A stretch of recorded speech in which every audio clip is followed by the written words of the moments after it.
Recently, we moved into a new home and it's been a couple months of getting unpacked. Finally, it's time to start building the new shop and I am super excited. I'm gonna bring you guys along for the journey, and today I'd like to show you the plans for the new shop. But first, I'll show you my first shop, then my second shop. My name's Pizzey, and thanks for joining me in this episode.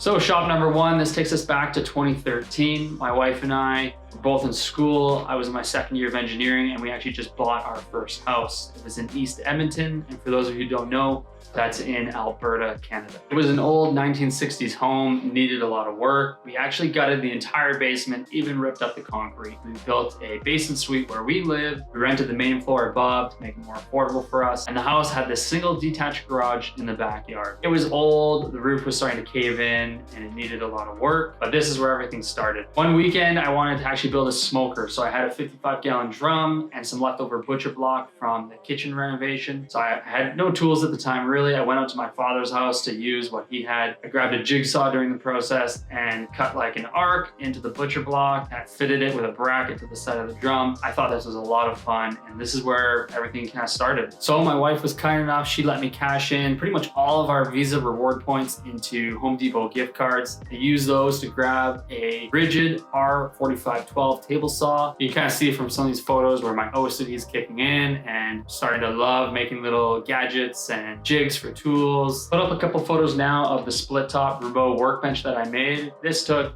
a lot of time for me as my first project with real joinery. Loved it. To this day, I still have the workbench. It's one of my favorite things. I use it all the time. I then turned my attention to improving the garage. You'll see here I replaced all the bottom cords of the trusses and a few of the webs. I ran a sub panel out. I roughed in all the electrical, then did insulation, vapor barrier, and drywall. That was an awful night, really cold. Had a good friend come help me. And from then on, I started to kind of build more shop furniture. I had this assembly and outfeed table, which I built. Started to collect more tools, a bandsaw, a small jointer, planer. This photo here is the shop in its final stages. At this point, I had been graduated for a year and I was working with a company. They made me an offer to move from Edmonton to their Kelowna office. So we decided to accept the offer and move. Housing market is almost double what it is here in Edmonton, so we could only afford a townhome, but a really nice location, about 500 feet from the beach. Garage was a tandem single car garage. I believe it was about 12 feet wide, 45 feet long. So it wasn't possible for me to have a dedicated shop because we did need to park in the garage. There was no driveway. I ended up building a Pollock style workbench. This was great. It helped me keep things portable. At this point, I had a lot of my tools in portable containers. The garage eventually turned into more of like a workout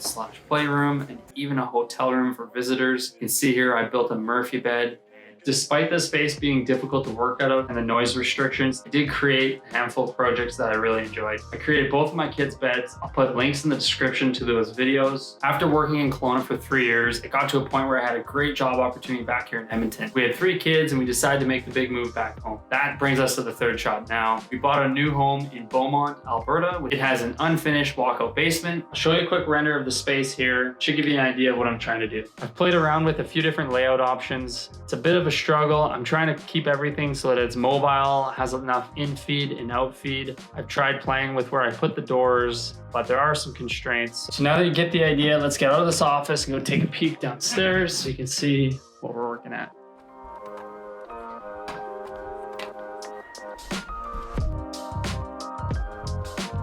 So here we are at the bottom of the stairs. Off to my right is the door that leads to the backyard. There'll be like a playroom / workout room, maybe a climbing wall on that wall there. To my left right here will be the entry into the shop. And the HVAC, the utility room, will be sectioned off right here. I'll do a quick pan of the space.